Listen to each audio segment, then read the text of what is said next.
ఈరోజు నేను సొరకాయ తాలింపు పెడుతున్నాను. చూడండి ఎంత పెద్ద సొరకాయో. తల్లి మా ఇంట్లోనా వేరే అన్న ఇచ్చినాడంట, అది తీసుకొని వచ్చి దీన్ని తాలింపు పెట్టు అన్నాడు. నేను ఈరోజు సొరకాయ తాలింపు పెడుతున్నాను.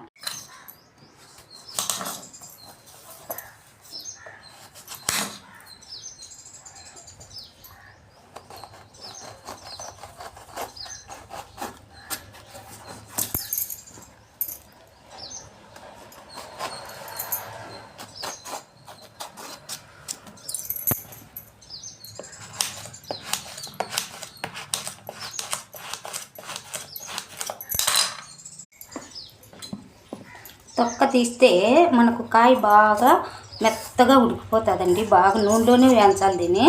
కాబట్టి నేను దీన్ని తొక్క తీస్తున్నాను. పై పైన మాత్రమే తీస్తున్నాను.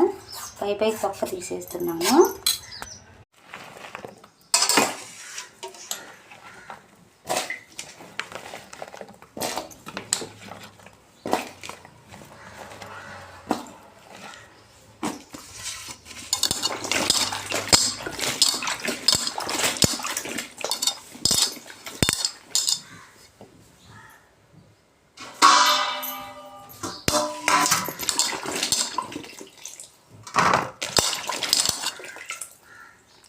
బాగా ఉప్పులను కడిగేసి బాగా నీట్గా కడిగి కొంచెం ఉప్పు కూడా వేసానండి.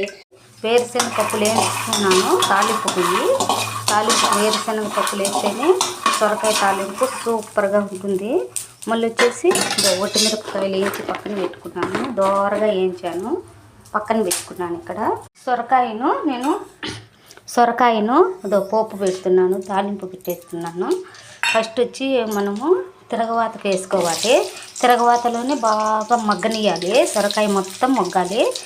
పప్పు పెడుతున్నాను, తాలింపు వేసేస్తున్నాను.